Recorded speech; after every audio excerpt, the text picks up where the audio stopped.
I never got too late for the Golden State Warriors. It's the closest I'm gonna get. Just like walk out. Am I on? Oh, here we are. Okay. I'm not on. She's on again. Okay. Y'all, I'm about to just hold this like the TikTok stars do. But then I can't hold my cards. Okay. My first question is gonna be for the audience and not Jen and Devin. Does anybody know the eighth wonder of the world? I knew it. And thank you for participating. No, the answer is compounding interest. And when I think about that from a marketing perspective, it's compounding trust. So Devin and Jen are two people who have understood the impact of trust. They have helped grow brands that we all know now, like Gong, Clary, Lavender, Calendar. But they did that not by posting as the company, but by posting as themselves, genuinely and consistently. And the result is what I just said. These are brands that we all know, but they also have grown massive audiences. And so for some of the people in the audience, you might be thinking, well, yeah, I would love to see my people posting, but I don't have a Jen on my team. Maybe not a Devin either, but we won't go there.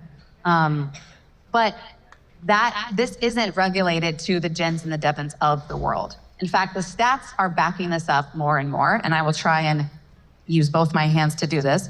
But the stats say that 82% of people trust a company more when a human behind it is posting. And you see 5 times more engagement when a person posts versus the company page. So Devin, Jen, let's start there. Are those stats underhyped or overhyped? Ladies first. Yeah, I might be doing the same thing. I actually think they're underhyped. And, the reason why is actually something I learned very early in my career. So I know they said I worked at Gong. Just for quick context, I was the head of content there from 20 to 220 million ARR. And while I was there, we built the page quite a bit. And I think like today, if you're probably scrolling LinkedIn, if you see one of these, faces, you're probably more likely to stop and read, right, than like a logo. I think we can all probably agree to that. I'm seeing nods pretty quickly. And that was kind of obvious at the time, even a few years ago. But what really helped me understand this rule was that when we moved to email, we saw something really interesting as well. So we would send probably to about 100,000 people every week, 2 emails a week. And it was my name, Devin Reed, was the name you would see.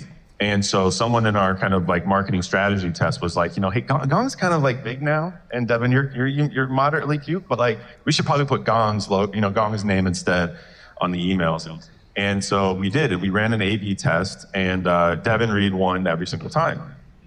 My ego loves that. My ego is very happy, but that's not too surprising because the people on the list have been conditioned to see my name. And so then my podcast co-host Sheena Badani, who though Sheena's awesome, does not have much name notoriety, we put her name in there. She beat Gong every single time in opens and clicks and in conversions than Gong, which was a multi-billion-dollar brand. And what it taught me is that people trust strangers more than familiar brands. Like sit on that for a second, and then you can look in the mirror and look in our marketing strategy and go, how often are we asking our employees to not post, or we're hiding these personalities in the name of kind of building the logo? So I think that's something that really stuck with me early on in my marketing career. I promise this will not be a panel where Devin and I just agree with each other the whole time. That's like the bane of any panel, in my opinion. This is a place where I agree it's underhyped. 1, because so few leaders are doing it, and 2, so few leaders are doing it well. And so if I asked everybody in this room, who comes to mind when you think of a C-suite executive in tech who is consistently posting on LinkedIn, I don't assume we'd all have the same answers, but I bet there'd be overlap, right? Like how many people would think of Dharmesh at HubSpot? How many people would think of Stevie Case, the CRO at Vanta? How many people would think of Kyle Lacey at Docebo, Kyle Coleman at ClickUp, Kyle Norton at Owner? God, if your name is Kyle, post on LinkedIn, you have a freaking advantage.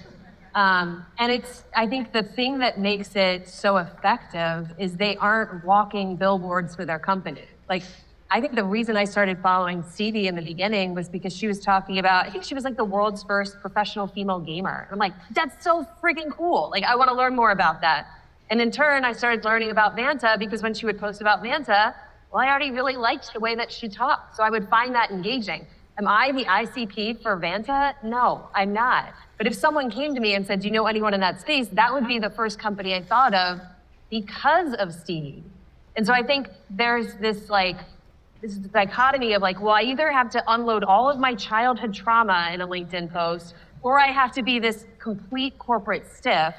I don't think those are only two options. I think the people that I admire, many of the people I just listed, the thing that makes them so likable, the things that make me know their brands that they work for, is because they're multidimensional. Like Kyle Lacey talks about his social anxiety as a C-level executive.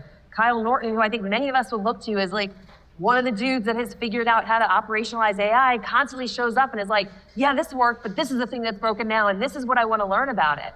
So I think there is this hesitancy to show up on LinkedIn or any of the social platforms and be an imperfect version of yourself. I think to me, that's the thing that makes it so effective.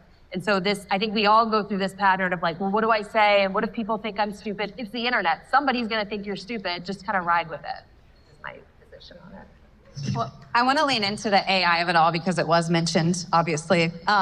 But we know now that LLMs are actually pulling from media content. They're pulling from public profiles. They're pulling from Reddit when they're going to answer questions. So when you think about your brand and how to essentially cut through the noise so that you can build that trust, obviously we're talking about using your people to do it, but literally, what should brands be doing to be able to be the one that people are found? It's a good question. I think I tried. Can I just throw my cards out to the audience now? If you were struggling watching me struggle, imagine the 8 people in the back. Thank you very much, by the way. Blame the caller. I'll be honest. Give me what should we be doing to tell? Yes. How do we cut through the noise and build trust? I think it's going to build off. I'm going to build with Jen, and then we're going to argue in a little bit. And so I'll start with saying when we think of why don't we trust a brand? I think a lot of times it's we think of the principles or the values. It's no, that's not it at all. If anyone's worked at a company, how hard is it to get anything published in marketing? That was not even the punchline, and people laughed right there. You have to get you have your brainstorming session, then you have, all right, we're going to publish this, and it's okay, there's a couple layers of approval. Depending on your CEO and the mood of them that week, you might have to get through them as well. I'm advising a company that the board has to approve their SDR messaging. Yeah, more laughing. This is true. And so you think about it, it's why don't we trust the brands? Because it's been polished and stripped of all the personality, and so it's so safe, and therefore it's not relatable. And it's if you show up kind of perfect every time, that's not something that we're gonna want to open up to ourselves, right? Versus when you have people and they're posting, a lot of the times, Jen, for example, shares yeah, she's crushing it on stage, but also here's how I felt right before. And it's that emotional resonance that we all relate to, the anxiety, what are people gonna think? What do I think about myself? Those very human stories are the things that people gravitate towards. And I like AI. I'm not going to say I love it, but I have yet to have it beat me at writing a good story. So if you're going to over-rely on AI, there's a great place for research. There's a great place for revising. But if you can't tell a great story, it's going to be really, really hard to compete this year and definitely next year. Where is Will Allred? Where's Will Allred? Are you in here? It's going to be awkward if you're not. Did he go step out because he knew I was on stage? Okay. Will Allred is a great example to your question about being seen in AI, of someone who I think is a great role model. So if you don't follow him on LinkedIn, follow him. He's always writing for utility, right? So to me, Will Allred is the founder of Lavender AI. I associate Lavender AI with Will Allred. I first learned from Will Allred, and then I learned about Lavender, which I think is the whole purpose, right? But when he writes, it's always for utility for his audience. So he could write on LinkedIn about how we're the world's leading this, and we're the #1 AI that, and all of that, and we'd all be bored out of our minds. Instead, the way that I came across him was he was writing things that we do in cold emails that hurt our chances of reply. And so as a reader, as someone scrolling the feed, I'm wow, that is my job to be done. That's something I screw up. I want to keep learning from this person. I don't pretend to be an AI expert, but I do think if you are looking for tips and tricks around cold email, I guarantee Will and Lavender are probably some of the content that's going to be fed first, because it's not writing just to get SEO placement. It's writing thinking of the end user in mind. And I think that's something every brand can do. You look at the job to be done that your buyer has, there are things that you can teach them. There are ideas that you can share. And if you focus on the utility for the end user, instead of focusing on like flapping our brand and our success and our G2 awards and everything else, I think that's how you draw people in, and that's how you create this captive audience. And candidly, I imagine that's how you show up in some of these searches. And you just, as you were talking about this, I was thinking like, how do you know if you've done it? Right? Like, how do you know if you're like hitting bullseye here? You actually did it physically, which is the snapping point. You're like, that right there, that's me, that's my job.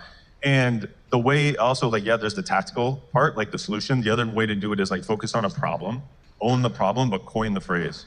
So like I was on Instagram, and there's this thing called dad guilt, which I had never heard of before, but I had felt it. And I was scrolling, and this guy's like posting about this dad guilt. And I'm like, that's me. When I'm working, I feel like I should be with my kids. When I'm with my kids, I feel like I should be working. I didn't know thousands or millions of other people felt this way too. I thought it was just me. And so of course I followed this person and I bought his course. Course is the joke. There's more coming. But the point is like now I remembered that person and they own that part of my mind. We're like, oh, I trust you immediately because you're experiencing the problem and you're describing it in a way better than I could myself. Didn't you do that with Clary? We coined the problem as well. Revenue leak was the phrase. I didn't make that one up. Yeah, that's the point, is like, it's not enough just to own the problem. You want to own the language with it as well, because then when people see the problem, they think revenue leak, they think Clary. So we had an opportunity to kind of connect backstage and have a little fun.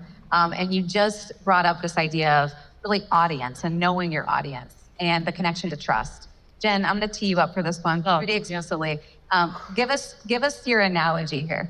I'm a simple-minded person, all right? I'm not ashamed to admit it. It served me well in my career. So I like to think in terms of analogies.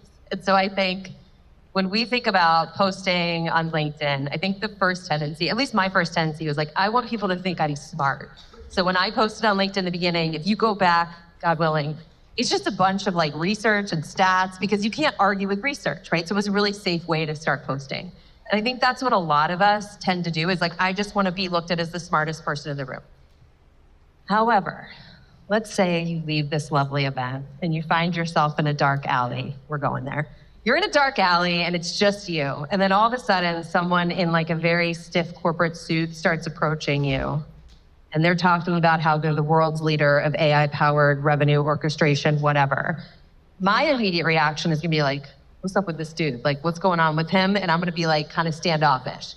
However, if that same man, Devin can't wait to jump in. If that same man comes up wearing an Adopt Don't Shop shirt and he's holding a bunch of balloons that say, good job, Katie, I'm not gonna say I'm gonna approach that man, because I think that is how you get kidnapped, but if that guy starts talking to me, I'm probably gonna respond back, right? I'll be like, by the way, who's Katie? What'd she do? And I think that is the big difference. And that's when I started seeing traction, is when I stopped trying to be this perfect, buttoned up, stiff corporate persona and just said, look, I'm an imperfect person. I screw up shit in sales all the time. Learn from what I've got wrong so that you can like not make those same mistakes. That's when I started seeing traction. And that's when LinkedIn started feeling like less of a job. All right, Devin, let me have it.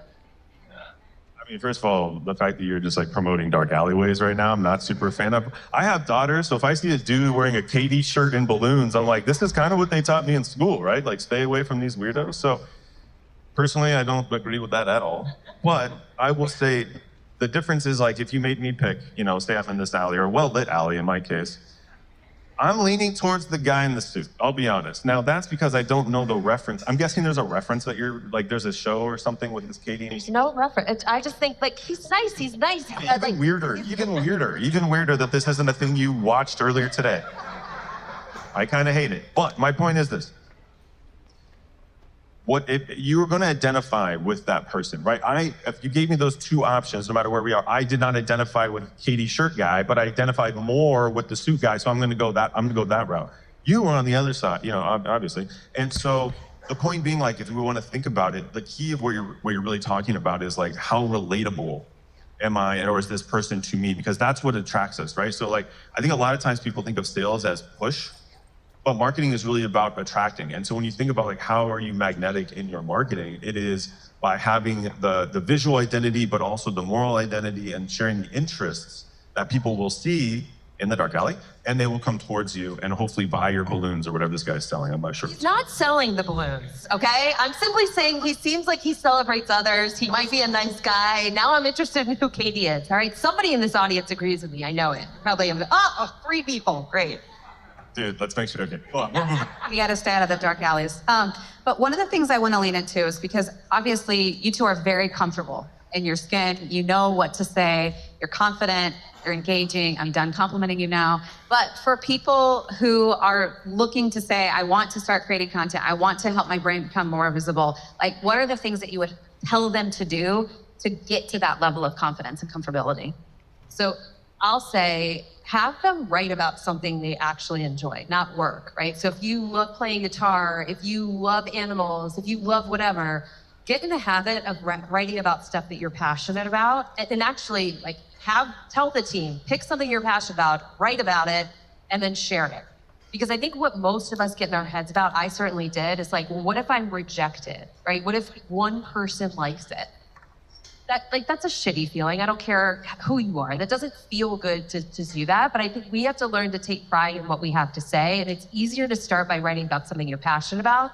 Then the next thing I would say is write about someone on the team that did something that you thought was effective, smart, unique, great. Get in the habit of recognizing others. I think it's way easier to start on LinkedIn writing about something someone else did, a customer, a prospect, a team member, than it is writing about yourself. And I think that's where you can grow some comfort with the pattern of writing, getting on video, sharing. And the more comfortable you are with the act, the better you get at it. Nobody starts great. The act of doing it is what, in my opinion, makes you great at it. I think too, like on the personal brand front, it's not just what you say or what you post, it's what you do. So when people see you act, see you commenting on the feed or, being positive or sharing insights, like that's just as important of like how you show up and how people perceive you. So part of the business that I run, I help a lot of executives get started on LinkedIn. I'd say most of them are either absent or like dabbling, where they post kind of like randomly. And so similar to that, which is like every CEO is basically like, yeah, Devin, we're gonna do this, it's gonna be awesome, I'm gonna dominate, and then I'm gonna get leads, right? Like leads is what they want. There's their smiles. It's like, yeah, everything we do is about leads for this. And so we try to build a strategy that is, yes, we need to show who you are and what your business does and the problem you solve, right? So which is a lot of topics can fall into that. Then they're like, well, I don't want to share any of my hobbies, my kids, my politics, any of these things because that's cringe. And you're not going to find success by copying what other people do. And it's not, people that maybe post pictures of babies or, cats, whatever. Like, yeah, that will get a lot of engagement. But if that's going to help, not just help drive your business forward, but if that's not going to make you feel excited and you feel confident and comfortable, then you shouldn't do that. The space that I've kind of found is a good middle ground to what you're talking about is kind of like three approaches in case you want to get tactical for a second. One is the problem. So what is the problem? Like, why did you start this company? Co-founders get real excited at the reason, right? They saw a problem in the market. There's a problem. They want to talk about that. Two is the solution. They love their product. Their product is better. They like it more than their kids in some cases. They really like their product. And so then we want to talk about our product. The third thing I like to say is like build in public. Have you heard of build in public before? So that's a really cool way where people think it's like bragging, where it's like, oh, look at us, or pound your chest. It's actually one of the most covert ways you can advertise your company by sharing different milestones. Right? Like I follow Varun from Clay. I'm sure we all probably seen him on the feed just as much as Clay. Like I bet you later today or tomorrow, there'll probably be a picture of him on the stage. He's building his company in public by being here. So there's this nice middle ground where you can still share what you're doing and your excitement and it's not like over personal or oversharing or trauma dumping. So I think there's also a perception of my CEO or my founder or my co-founder, they have to ultimately become like creators. They have to be creating content and contributing on LinkedIn all the time. What about the rest of the team? Like, how do you decide who to empower to start being a public persona that ultimately helps grow the company? Yeah, I can just share what we've done. So I like startup land because it's like Wild Wild West. I don't do well with rules. So my whole thing was like, if we had, I call it 100 employees, my goal is to get as many of them posting damn near anything. And I say damn near because the three topics that we don't, religion, politics, and pick a third. Weather. The weather, yeah. Do not let me catch you on LinkedIn talking about the sunshine. No, and so my whole point was like once a month or so, we would just have these lunch and learns. And I would just try to grab 15 minutes and basically just share with people, hey, here's the social strategy that we're doing at the company. Here's what I'm personally doing. And then if you want, here's some kind of guidance and tips for you to get started. Now, say 100 people saw the Lunch and Learn. Let's say 40 were actually listening to anything I had to say, not just eating. If I got 5 people to post somewhat consistently, and you do that times 12, what is that, 60-ish people, one of those people per month actually do really well. You now have like 5, whatever, I don't do math, like 10 people who are posting very consistently, very good at it, and another maybe 40, 50 that are just doing it in general. Speaking of the 8th wonder of the world, compound interest, you do that year 2, year 3, year 4, you're now dominating the LinkedIn feed. You're dominating the mind share. And so when people are thinking about, the problem that you solve or, your category of software or services, they think of you. And it might be, Jen sharing about dogs that are for adoption. I don't care. That's great. You're still seeing us. You're still thinking about us. And I hear a lot about like vanity. This is a vanity metric. I think it's really weird that like when it comes to AI, we all want visibility. You got to be visible. But when it comes to LinkedIn feed, that's a vanity metric. Like, no, visibility is familiarity, and that leads to recall. And that's when people say, you know what? Hey, when we move in market, we want to make a decision. I'm going to go to them first. Yeah, one thing that I think is also interesting, again, leaning into the AI of it all, is AI does essentially crowdsource. And so people who have bigger followings, if those followings translate to higher engagement, you're going to get sorted more. But if you get higher engagement and don't have as big a following, you're going to get sorted more than the people who have the big following with low engagement. And so I find that to be encouraging for people. I mean, you two are sitting here and you have over 6 figures in terms of your following, which is extremely impressive. But for people who are trying to determine whether or not I'm investing in this and it's working, like how should they measure success? I have a strong opinion, which might differ from Devin's on this, because I do think impressions are a bit of a vanity metric. Fight me backstage. I think, does anyone look at their kind of post metrics down and see saves and shares, right? I have 105,000 followers on LinkedIn. I did a post the other day that had 23 likes. If anyone needs like some self-esteem, okay? Like that's like 0.00005% of people that could like it. So know that everybody is up against that. Nobody has it all figured out. But I think what I'm looking at now is I don't control impressions. There's literally nothing I can do unless I post a picture of me in a wedding dress or me with a dog that's gonna get an impression pop. And I can't do that all the time because you would never know what I do and what problem I solve. But what I'm looking for now is like the save and the share metric. That's an indicator that if someone is like, I'm gonna share this with another person, they're either mocking me, which I'm sure happens, or they're saying, yo, this was helpful. I want you to see this too. The save thing, I think I've ever once gone back to a save in my LinkedIn feed, but I consciously do it thinking I will one day. But that tells me that it was helpful enough. And so I'm trying to like I think LinkedIn gets a little bit toxic in the sense that we're all trying to be the most popular kid in school. But in reality, if I get 20 people who share something or 25 people who save something, those are the posts that I tend to see impact inbound, right? It's after those posts that I see pops. I can do a dog post every Saturday because rescue is like a big passion of mine, and I can get 1,000 likes on those. I don't see a single damn inbound. But I will say the inbound that does come in, a lot of times it's people are like, hey, by the way, I love that you do that. And so that's what I mean about being multidimensional. Like you always have to be like, I don't think there's one way to post, but if you get super rigid into always telling and always teaching and always saying like, here's why we're right and everybody else is wrong. I met my husband on an online dating app. That's like the worst people on online dating apps. I think the same rule applies to LinkedIn, right? I don't want to talk to someone who's just talking about how awesome they are all day long. Looking at me because you want me to rebuttal you, and I feel your gaze. It's reach and teach is the same thing. So the people, I would argue, the people that you get like I don't know 50,000 views on the dogs, which I like. Some of them never knew who you were. They see the dog like this is really cool. I like her, and then later you teach them something that leads to a save, and that leads to the inbound. So I think you're accidentally agreeing with me, which I'd love to do dance with you and make you upset with me. But the point is like it really is both. And so yeah, if you go into the CEO and like look how many views we got, yeah, you're probably going to be dead in the water. But if you're looking at look how much visibility we have and how much inbound, it's because we have a strategy that does reach and teach. I think you're going to be in better shape. Look at that grin; she hates it. So let's talk about the fear that comes with investing in employees. They leave. They go become founders themselves. How do you encourage a CEO or a marketing team to invest in people to create content when they can just take that and run? I think this is like, first of all, not everybody who leaves is leaving on bad terms. And if your mind goes right there, that is a culture problem. That's not a LinkedIn problem. When I was at Challenger, for those of you that know Challenger Sale, I did this series. It was like winning the Challenger Sale, and it was every Thursday a new podcast came out with a guest, and every month I did a webinar. And I ended up being like, people said like the face of Challenger, right? And I quit. Did Challenger go under because I was? No, that's ridiculous thinking. No company, big or small, is single person dependent. They're just not. And so if you think about what happens if they leave, what you're neglecting is like, what is all the good I can gain while they're here? When I left Challenger, I had a ton of people who would reach out and be like, hey, so now that you're not there anymore, like, what's it really like? Is it good? Is it bad? Would you recommend it? And to this day, I advocate for it.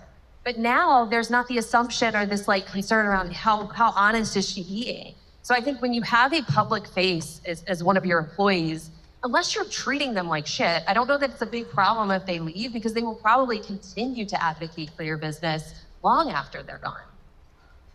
I think it was the quote somewhere. Someone said it like about like personal development, or like, investing in people, like training them. And they're like, what if we train them and they leave? And someone's like, what if we don't train them and they stay?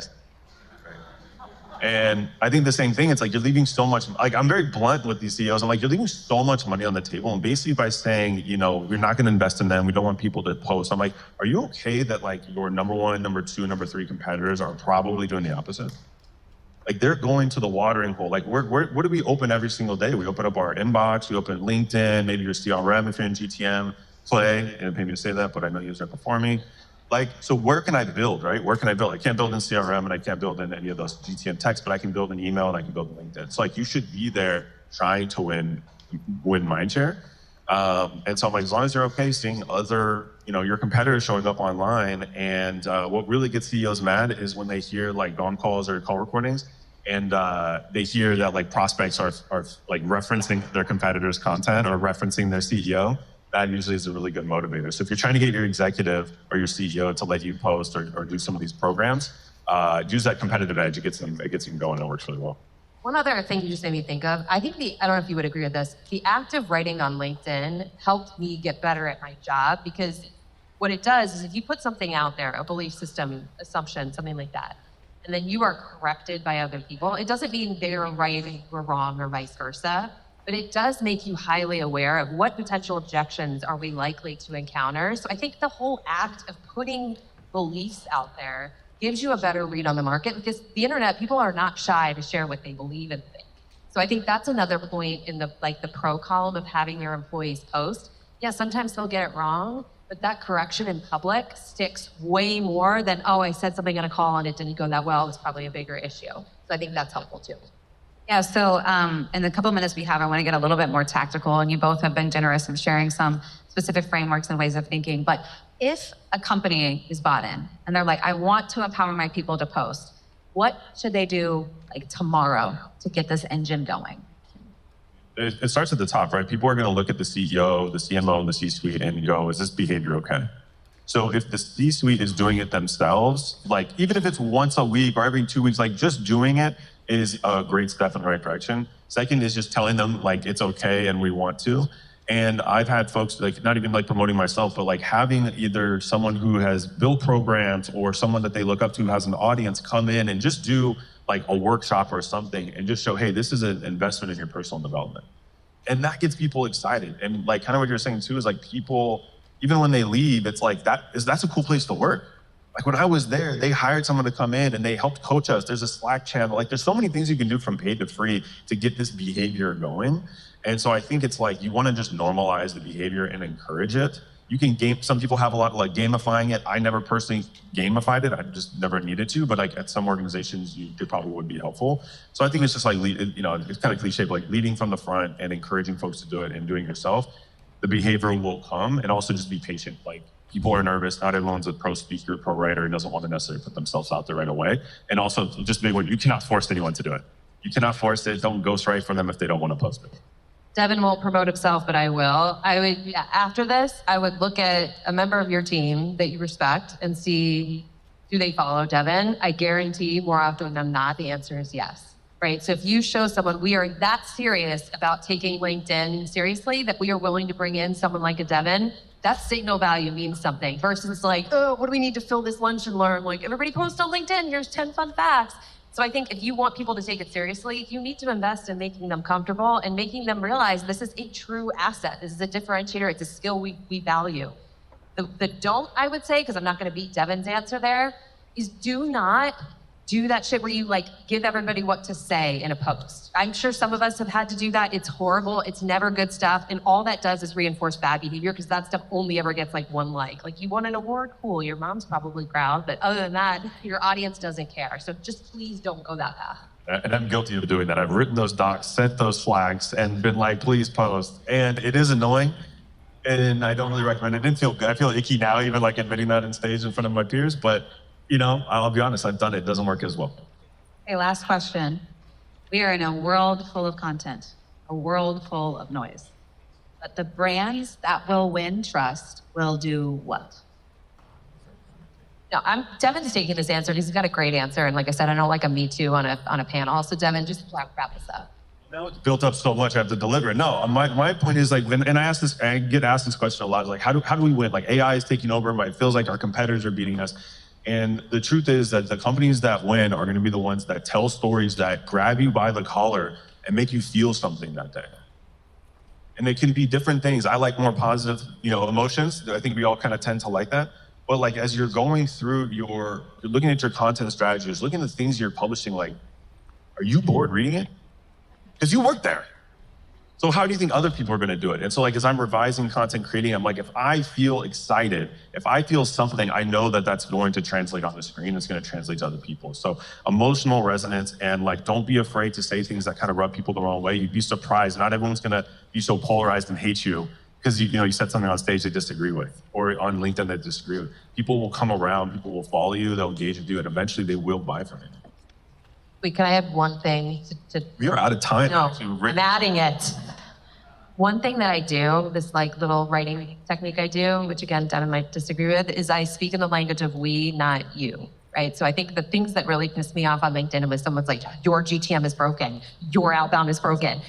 We hear we suck enough. I don't need to log into LinkedIn and hear 15 other people I've never met telling me it. So try flipping your writing and be more inclusive in the pain. I think when you can write from a position of empathy, like, this sucks because of these external influences, not because you suck. I think that's another thing that I wish I saw more brands doing, is that stop trying to make people feel down. Like, point somewhere else as the finger only. Well, hopefully they all made you feel something. Thank you both. Thanks, yeah.